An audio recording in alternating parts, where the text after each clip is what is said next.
और ये क्या हुआ है, इस आज़ादी के अमृत महोत्सव पर हमारे टीचर्स ने हमें असाइनमेंट दिया था। उन्होंने उसमें कुछ सवाल पूछे, लेकिन हमें वो सवाल ही नहीं आए जो देश के आज़ादी के इतिहास पर थे। इसलिए उन्होंने इस अवसर पर हमें आज़ादी के इतिहास पर असाइनमेंट करने को नहीं है। उनकी बात भी तो सच है। आप जब पूरा देश आज़ादी का अमृत महोत्सव मना रहा है, तब मैं अपने असाइनमेंट पूरी करने में लगा हूँ। लेकिन मुझे कुछ समझ में नहीं आ रहा, क्या करूँ, कैसे करूँ। यार, ये हिस्ट्री कितना कॉम्प्लिकेटेड है। अगर ये कभी कोई कैरेक्टर होता और ये कहीं मुझे मिल जाए तो मैं उसे क्या? तो मैं उससे दोस्ती करूँ। अरे आजकल कोई मुझे पढ़ता ही नहीं है। अगर तुमने मुझे पढ़ा था तो मैं तुम्हें कभी फेल ही नहीं होने देती। बट डोंट वरी, अब मैं आ गई हूँ ना। तुम मुझसे सवाल पूछते जाओ, मैं तुम्हें उसके जवाब देती जाऊंगी। क्या इतिहास इतिहास के असाइनमेंट पूरी करने में मदद करेगा? क्या मैं कोई सपना तो नहीं देख रहा? ओ मिस्टर, ये कोई सपना नहीं है, हकीकत है, हकीकत। तुम्हारा प्रेजेंट। और तुम अभी भी नहीं जागोगे तो इस पल को भी हिस्ट्री बनने में टाइम नहीं लगेगा। अच्छा, तो तुम यहाँ क्यों आए हो? तुम्हारी मदद करने। आजकल कोई मुझे पढ़ता ही नहीं है, इसलिए मैं खुद उनके पास जाकर उनसे दोस्ती करता हूँ।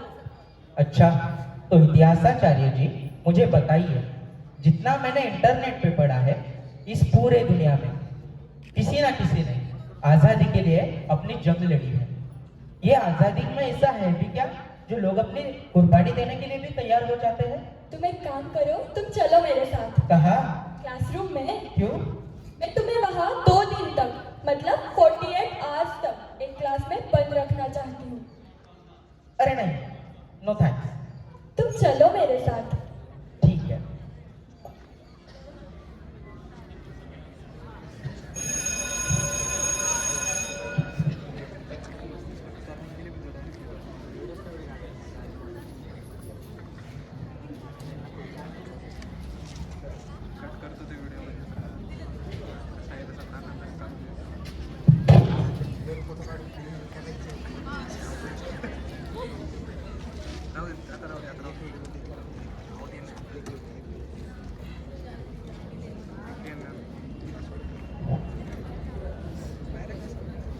अभी तुम्हारे सवाल का जवाब। तुमने पूछा था आज़ादी इंसान को क्यों पसंद है। आज़ादी इंसान को इसलिए पसंद है क्योंकि वो उसे जीने की, लड़ने की स्वतंत्रता देती है। तुम्हें पता है, भारत देश 200 साल तक अंग्रेजों के कैद में था। न जाने कितने देशवासियों ने भारत को आज़ादी दिलाने के लिए जंग लड़ी है। मतलब जिन ब्रिटिशर्स ने हम पर 200 साल तक राज किया, मुझे भी बताओ ना, वो कौन थे जो इनके खिलाफ लड़े थे? लिस्ट बहुत लंबी है, कुछ किताबों में है तो कुछ कहीं पर भी नहीं है, मगर उनका योगदान कम नहीं है। कहाँ से स्टार्ट करूं?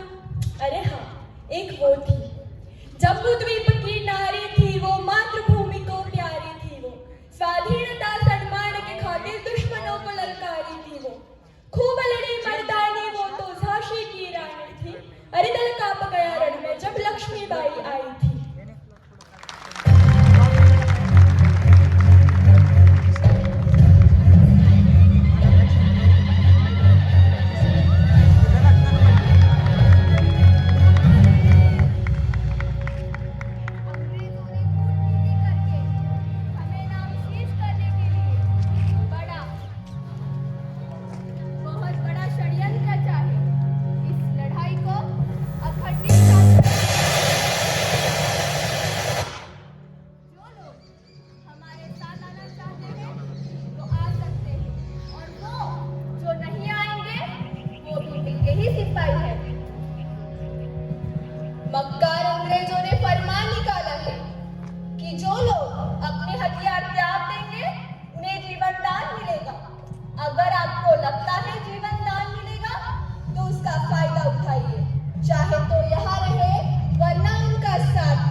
सजा नहीं दे सकती, अलग अलग प्रांत नहीं बना सकते, किसी पर भी राजद्रोह का इल्जाम लगाकर जेल में नहीं डाल सकते।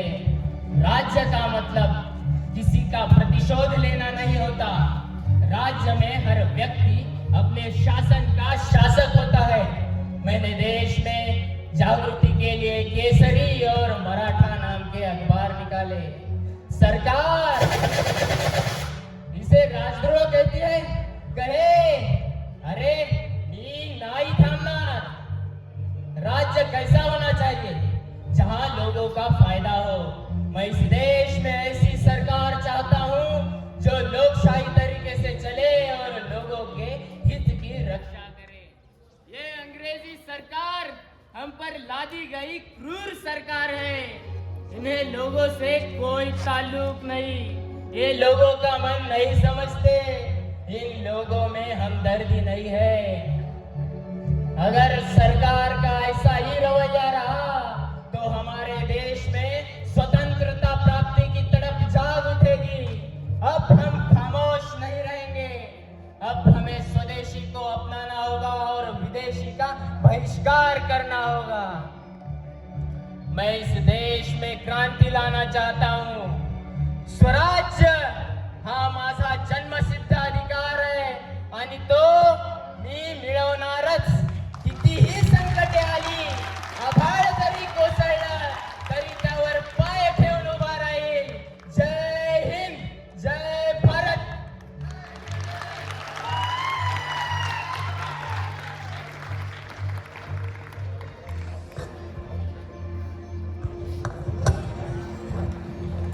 और कुछ इस भूमि के वीर थे जिन्होंने छोटी सी उम्र में अपने प्राणों की बलिदान दे दिया। भगत सिंह, राजगुरु, सुखदेव, इन तीनों ने अपने मातृभूमि के प्यार के लिए अपने प्राणों की आहुति दे दी।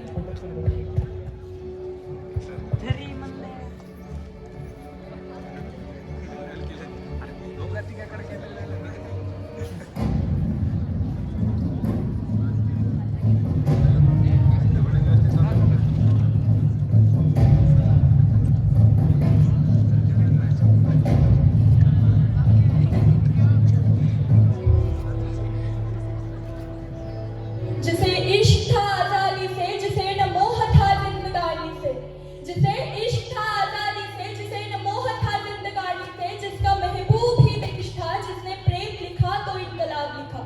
मरूंगा तो देश के लिए शर्त मौत से लगाया था। वो शहीद आजम भगत सिंह था जो आजादी के लिए मतवाला था, जो आजादी के लिए मतवाला था। अगर आज हमें फांसी नहीं दी गई तो बहुत बड़ा अनर्थ हो सकता है। जब मैं हंसते हंसते मौत को गले लगाऊंगा तो हिंदुस्तान की तमाम माताओं को लगेगा कि भगत सिंह से अच्छा काम हमारे बच्चों ने करना चाहिए। और इसी से ही स्वतंत्र सेनानियों की संख्या बढ़ेगी और वो इतनी बढ़ेगी कि पश्चिमी अमनीय शक्तियों को हमारे क्रांति के मार्ग को रोकना असंभव होगा। आज नहीं तो कल हमारा भारत देश स्वतंत्र जरूर होगा, इसमें कोई संदेह नहीं। कोई भी क्रांति एक ही झटके में प्रगति का मार्ग प्राप्त नहीं कर सकती, लेकिन क्रांति की ज्वाला हर पल, हर दिन, हर महीने, हर साल जलती रहनी चाहिए। क्रांति के बाद भी बदलाव आवश्यक है और वह बदलाव और फिर वो दिन आएगा जब आजाद होंगे हम, हमारा ये आसमान होगा और शहीदों की चिताओं पे लगेंगे मेरे हर बार। मेरा ये जीवन देश की आजादी के लिए अर्पित है। मुझे किसी भौतिक इच्छा का मोह नहीं, कोई आरज़ू नहीं। हिंदुस्तानी है हम, हिंदुस्तान हमारा है। चले जाओ गौरवा जहाँ देश तुम्हारा है। हम टूटे टुकड़े खाएंगे, भारत से मारे जाएंगे। हम सूखे चने चबाएंगे, भारत की बात बताएंगे। हम नंगी उम्र बिताएंगे, भारत पर जान लुटाएंगे। हम नंगी उम्र बिताएंगे, भारत पर जान लुटाएंगे। इंकलाब जिंदाबाद।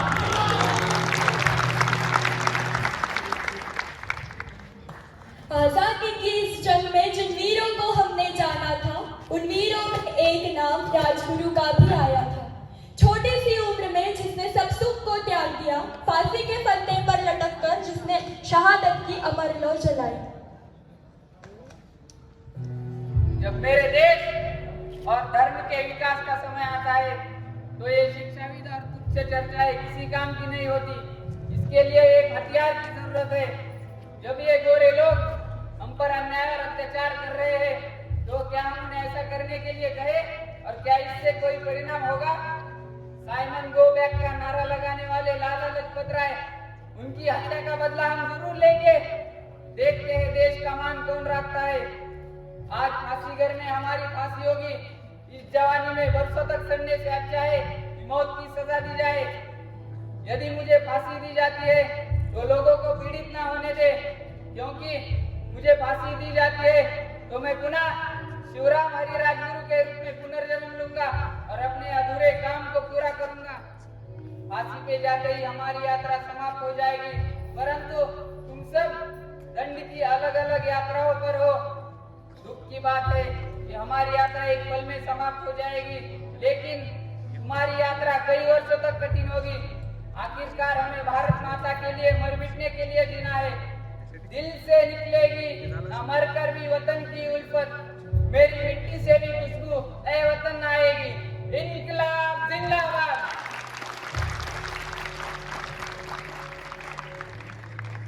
जन्म से ही जिन्हें तीव्र बुद्धि का वरदान था, अत्यंत साधक बाधक जिनकी सोच थी, मातृभूमि के लिए मृत्यु को हंसते हंसते जिन्होंने गले लगा लिया, ऐसे ये महान क्रांतिकारक सुखदेव।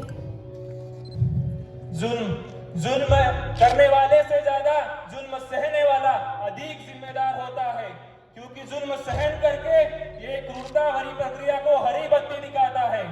सत्य पर अड़ने की क्या बात है अगर अत्याचारी अपनी आंखों से नहीं देखेगा।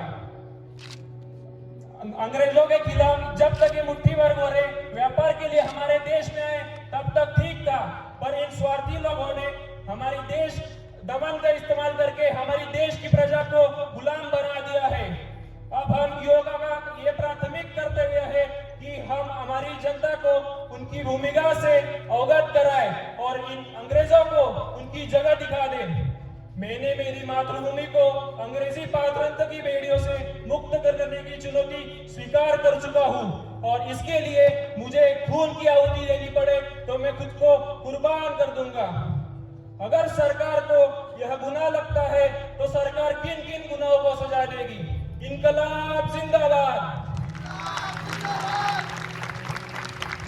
फरोशी की तमन्ना अब हमारे दिल में है, देखना है जोर कितना बाजुए कातिल में है। वक्त आने दे बता देंगे तुझे आसमां, हम अभी से क्या बताए क्या हमारे दिल में है। इनकलाब जिंदाबाद, इनकलाब जिंदाबाद। भगत सिंह, राजगुरु और सुखदेव, इन्हें 23 मार्च 1941 संध्या समय 7:23 को फांसी की सजा सुनाई गई।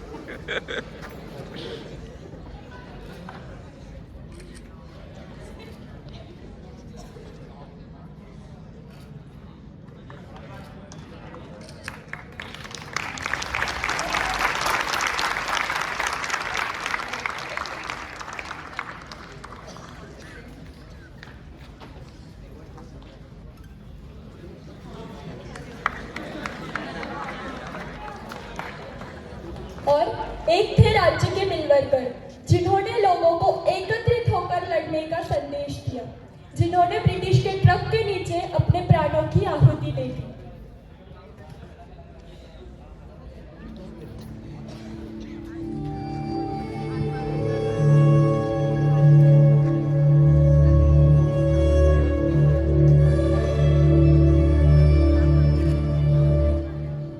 दोस्तों, विदेशी सामानों को जलाओ और स्वदेशी का प्रयोग करो। हिंदू मुसलमान आपस में लड़ते हुए कोई समझदारी नहीं है। हम सबका खून एक है, इसलिए आपस में लड़ने के बजाय एकजुट होकर उस विदेशी शासक को उखाड़ फेंकेंगे। अगर हम इसी तरह से आपस में लड़ते रहे ना तो फायदा उनका ही है। उनकी नीति ही यही है कि तोड़ो और जीतो। हम सबका खून एक है, हम सबका मांस एक है, फिर भी इसमें जाति, पंथ और नस्ल में भेदभाव करने की आवश्यकता है क्या है? ईश्वर और अल्लाह एक ही शक्ति के दो रूप है। इसलिए मैं कहता हूँ दोस्तों, आपस में लड़कर खून बर्बाद करने के बजाय एकजुट होकर अपनी भारत माता को आजादी दिलाएंगे। आपस में द्वेष रखने के बजाय प्यार और भाईचारा बढ़ाए। वंदे मातरम।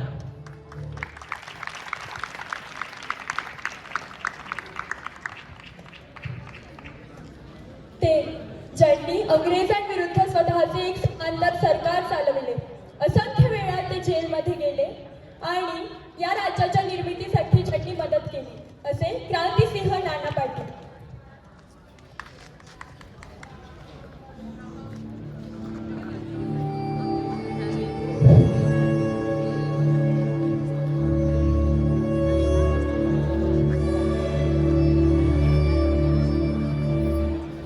भारत छोडो, भारत छोडो, भारत छोडो, अंग्रेजो भारत छोडो। बांधवांनो, 1942 ला जो आपला उठाव होता तो कोणत्याही ब्रिटिश माणसाविरुद्ध नव्हता, तर त्यांच्या पिळून खाण्याच्या, शोषण करण्याच्या पद्धती मोडून काढण्यासाठीच केला होता। आणि स्वतंत्र भारतामध्येही अशा पिळून खाण्याच्या, शोषण करण्याच्या प्रवृत्ती विरुद्ध, स्वकीयांच्या बेछूट वर्तनाविरुद्ध आपलं पत्री सरकार तितक्याच जोमाने आणि तितक्याच ताकदीने लढेल। मी कोणतीही अपेक्षा बाळगून या कार्यात पडलोच नव्हतो, तर कोणत्याही अपेक्षा भंगाचं दुःख मला का व्हावं? नियतीनं आपल्या देशासाठी जे कार्य करण्याची संधी मला दिलेली आहे, या संधीचा मी कृतार्थ आहे। बांधवांनो, शेतकऱ्यांनो, कष्टकऱ्यांनो, उठा, जागे व्हा। तुमचा लढा हा तुम्हालाच द्यायचा आहे। कोणताही परमेश्वर खाली येऊन तुम्हाला मदत करणार नाही। हा नाना पाटील म्हणजे काळाच्या विशाल सागरावरील एक क्षणभंगूर लाट आहे, केव्हा तरी नष्ट होईलच। पण या लाटेमुळे एका जरी कष्टकरी, शेतकरी, श्रमिक माणसाच्या आयुष्यात सौख्य, सौभाग्य आलं तर मी स्वतःला धन्य समजेल। आणि एक असं आहे की स्वराज्य आलंय, सुराज्य येण्यासाठी तडफड करूया। आपल्या जीवात जीव असेपर्यंत खरं स्वातंत्र्य आपल्याला तेव्हाच मिळेल जेव्हा कष्टकरी, शेतकरी, दलित, मजूर यांना सर्व सुखे मिळतील, त्यांची सर्व स्वप्ने पूर्ण होतील। समाजातील दुःखी, कष्टी, पीडित, दलित, पतित, शेतकरी, अस्पृश्य, आदिवासी, दलित असा जो खालचा समाज आहे, यांच्या अभ्युदय घडवून आणणं हीच माझी खरी अंतःप्रेरणा असेल। जय हिंद, जय भारत, भारत माता की जय।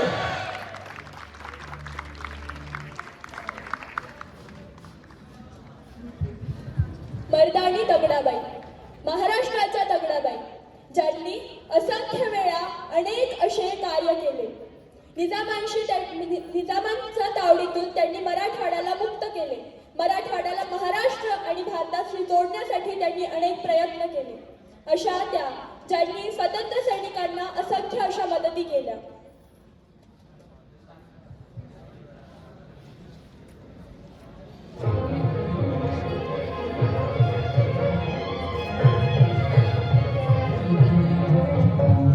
बांधवांनो, आपल्या देशाच्या स्वातंत्र्याबरोबरच 1724 पासून असलेली निजामांची जुलमी राजवट सुद्धा संपवून टाकायची आहे।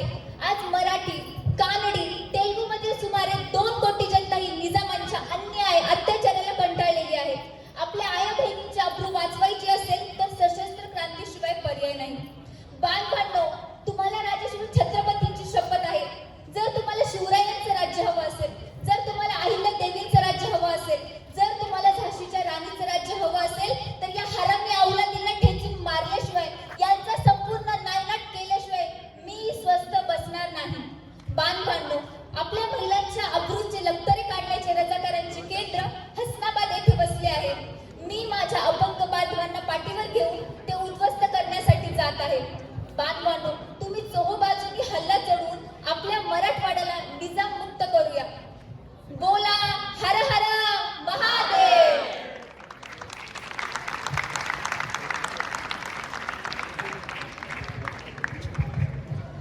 एक सपूत कटक में जन्मा भारत माँ का वो रखवाला, औंधे पद को ठुकराया जिसने पोस्ट हाउस का नाम निराला। पत्र पाकर अपनी माँ का क्रांति में जब वो कूद पड़ा, सुख दुख दर्द पीड़ा सहकर देश की खातिर खूब लड़ा। हिंद फौज का बनकर नायक देश की ताकत दिखला दी, फॉरवर्ड ब्लॉक बनाकर जिसने अंग्रेजों को धूल चटा दी।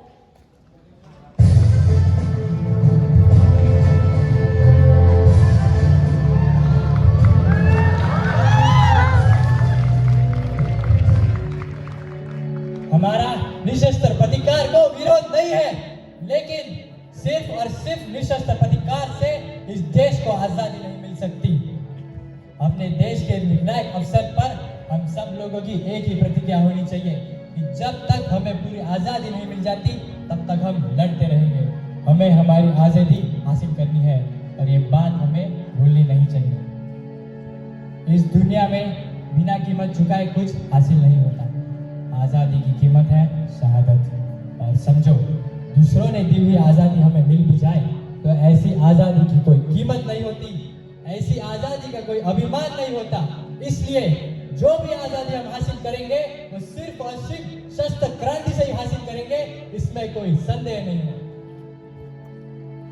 आज तक जापानी सेना हमारी मदद करती आ रही थी, लेकिन दूसरे विश्व युद्ध के बाद, हिरोशिमा और नागासाकी पर हुए एटॉमिक बमबारी के बाद उन्होंने हमारा अंग्रेजों के खिलाफ युद्ध में साथ देने से इनकार कर दिया है। ऐसे मुश्किल समय पर मुझे आप लोगों की ज्यादा जरूरत है। हिंदुस्तान को आजादी तभी मिलेगी जब हिंदुस्तान का एक एक नागरिक लहू का कतरा कतरा बहाने के लिए तैयार हो। इसलिए मैं ऐलान करता हूँ कि तुम मुझे खून दो, मैं तुम्हें आजादी दूंगा। मेरे साथ एक बार दोहराइए, तुम मुझे खून दो, मैं तुम्हें आजादी दूंगा। जय हिंद, आजाद हिंद जिंदाबाद जिंदाबाद।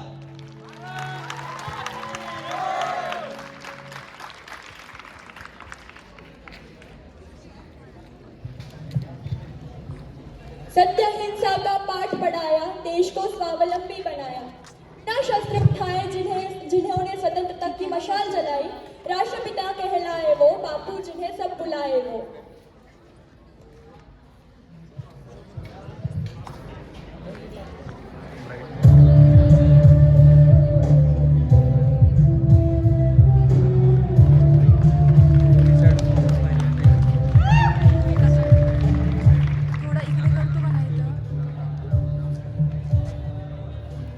अहिंसा में भय से मुक्ति नहीं मिलती। सत्य और अहिंसा भय से मुक्ति पाने का सबसे सरल मार्ग है। भय ना हो तो गुणा हो ही नहीं सकती। गुणा गुणा को जन्म देती है और दोनों तरफ से प्रतिशोध की ज्वाला भड़क उठती है। तो हमें आजादी और गुलामी, ये तो मन की स्थितियां हैं। जिस क्षण गुलामी निश्चय कर लेता है कि अब वो गुलाम नहीं रहेगा, उसी क्षण उसकी जंजीरें टूट जाती है। वो स्वयं को आजाद कर लेता है और दूसरों को भी राह दिखाता है। हमें आज से ये प्रण लेना है कि हम किसी भी तरह की गुलामी का पालन नहीं करेंगे। जो आज्ञा मेरे विवेक के प्रतिकूल होगी उसकी अवज्ञा करेंगे। आज से हम विदेशी कपड़े नहीं पहनेंगे। आज हमारे सामने जलने वाले शिव कुंड में हमें अपने कपड़ों का त्याग कर अंग्रेजों को यह दिखाना है कि वो हमसे जोर जबरदस्ती नहीं कर सकते और हमारी स्वतंत्रता नहीं छीन सकते। जब तक जीवित है तब तक अहिंसा के मार्ग के जरिए उनका विरोध करते रहेंगे और देश को आजाद करेंगे। शरीर की आखिरी सांस तक आमरण उपोषण करके उनका हृदय परिवर्तन करेंगे और देश को आजाद करेंगे। बोलो भारत माता की वंदे वंदे।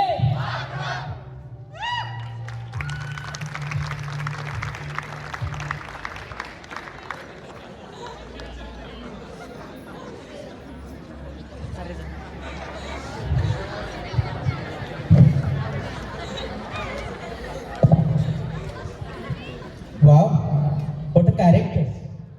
मुझे तो ऐसा लगा कि जैसे सभी क्रांतिकारी मेरी आंखों के सामने आ गए हैं। मुझे बताओ, ये सब लोगों के विचार इतने अलग हैं, ये लोग कितने महान हैं, फिर भी इनकी आज़ादी की डेफिनेशन अलग अलग है। ये लोग एक साथ देश के लिए लड़े कैसे?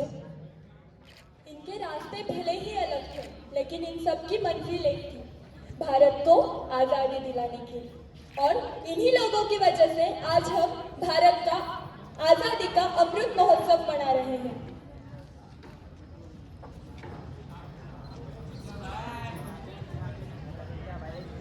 चल, आज मैं तुझे तेरे इस असाइनमेंट के लिए बोनस पॉइंट दिलाता हूँ। आज मैं तुझे आजाद भारत की कहानी सुनाता हूँ। चल, आज मैं तुझे आजाद हिंद की गाथा सुनाता हूँ।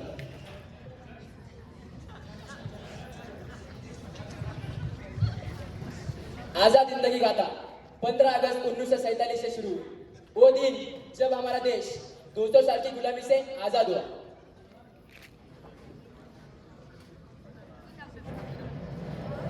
At the stroke of the midnight hour, when the world sleeps, India will awake to life and freedom.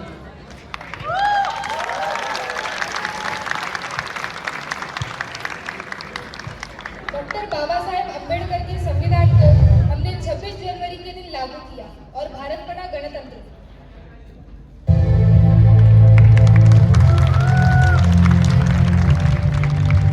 हजारों भाषाओं और विभिन्न संस्कृतियों को अपने विचार हृदय में समेट कर रखने वाले भारत ने पूरे विश्व को वसुधैव कुटुंबकम का संदेश दिया है। सबको समान अधिकार, समान न्याय की व्यवस्था, बोलने की, जीवन शैली की स्वतंत्रता, अपने नागरिकों के हाथों में ये सारे तंत्र देकर भारत बना दुनिया का सबसे बड़ा लोकतंत्र।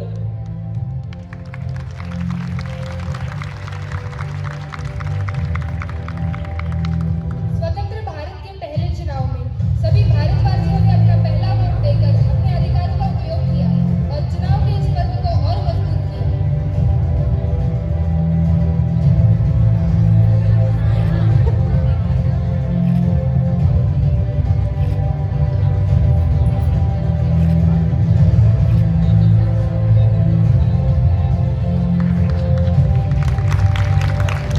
और इसी लोकतंत्र से मिली हमें हमारी पहली प्रधानमंत्री,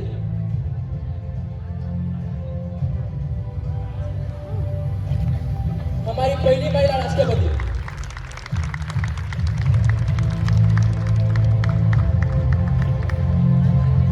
और ये हमारी पहली महिला आदिवासी राष्ट्रपति।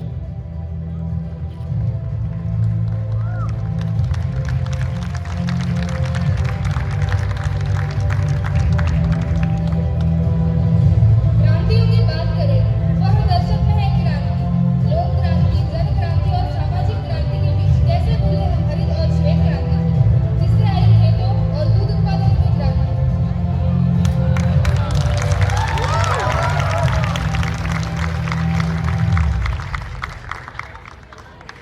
भारत ने आसमान में भी अपनी एक पहचान बनाई।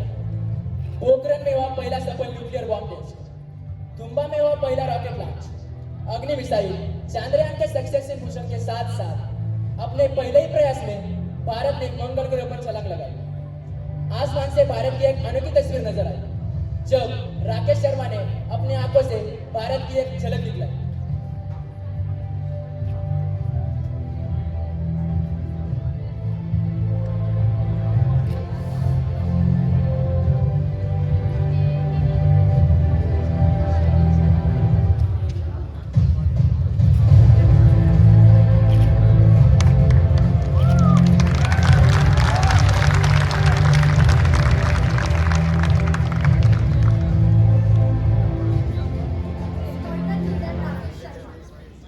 सारे राष्ट्र का ध्यान आपके तरफ। यह एक ऐतिहासिक कदम है। मुझे आशा है इससे हमारा देश अंतरिक्ष के प्रति जागरूक होगा। प्रश्न तो बहुत पूछने हैं आपसे, बट कुछ ही पूछूंगी। आप अपने अंतरिक्ष के अनुभव के बारे में कुछ बताना चाहोगे? जी जरूर। चांद पर भारत का झंडा लहराकर दिल में एक तसल्ली सी हुई है। पहला भारतीय अंतरिक्षवीर होने के नाते मैं सभी युवकों से ये निवेदन करना चाहूँगा कि वे इस रोमांच का अनुभव लेने का प्रयास जरूर करें। We saw the launching of your spacecraft with the fascination. We share your excitement. I hope it will make our country space more conscious and inspire our people to be more adventurous. ऊपर से हमारा भारत देश कैसे दिखता है? आज मैं ये बेझिझक के कह सकता हूँ कि सारे जहां से अच्छा हिंदुस्तान हमारा।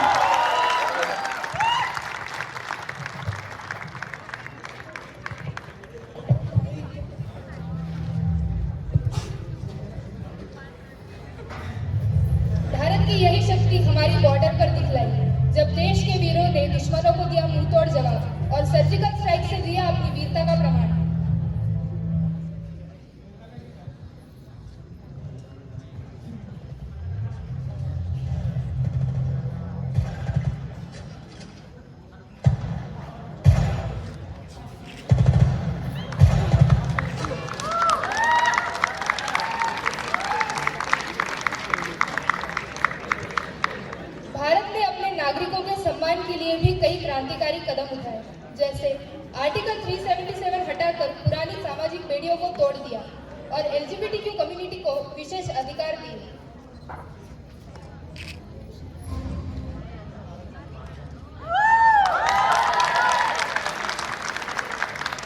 इसी के साथ ट्रांसजेंडर को तीसरी जेंडर की उपाधि देकर उन्हें मुख्य धारा में लाया गया। भारत ने खेल में विश्व के सामने कई बुलंदियां हासिल की। मिल्खा सिंह ने एशियन गेम्स के साथ साथ कॉमनवेल्थ गेम्स में 100 मीटर रेस में पहला गोल्ड मेडल जीता। ओलंपिक्स में तो भारत ने कई रिकॉर्ड बनाए। कासाबा दादा साहब जाधव ने रेसलिंग में मेडल जीतकर पहले भारतीय बने जिन्होंने ओलंपिक्स में मेडल जीता। अभिनव बिंद्रा बने भारत के पहले नागरिक जिन्होंने शूटिंग में इंडिविजुअल कैटेगरी में गोल्ड मेडल जीता। नीरज चोपड़ा ने जैवलिन थ्रो में गोल्ड मेडल जीतकर अपना नया रिकॉर्ड बना लिया। 1983 और 2011 में भारत ने क्रिकेट में वर्ल्ड कप जीतकर मानो एक नया इतिहास रच दिया। हॉकी में भारत ने 1975 में अपना पहला वर्ल्ड कप जीता। मेरी कॉम ने बॉक्सिंग में गोल्ड मेडल जीतकर देश का सम्मान और बढ़ाया।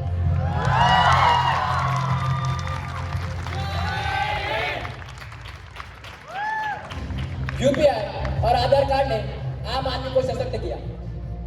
जीरो बैलेंस बैंक अकाउंट ने करोड़ों गरीबों को बैंकिंग व्यवस्था से जोड़ दिया।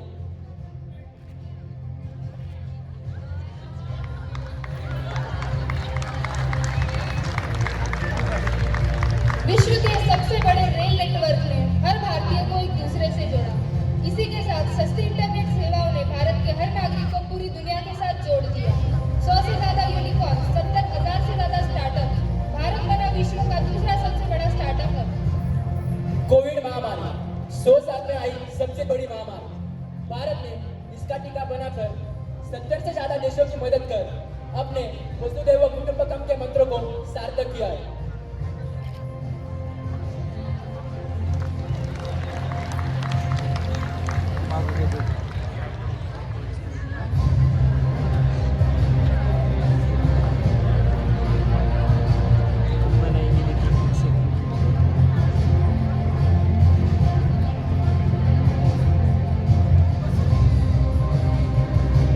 वसुधैव कुटुंबकम।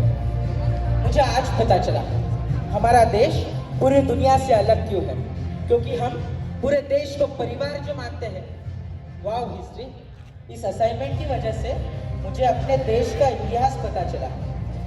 अगर इन 75 सालों में हमने इतनी प्रगति की है तो सोचो, अगर हम जब आज़ादी का शतक महोत्सव मनाएंगे तब हम किस ऊंचाई पे होंगे।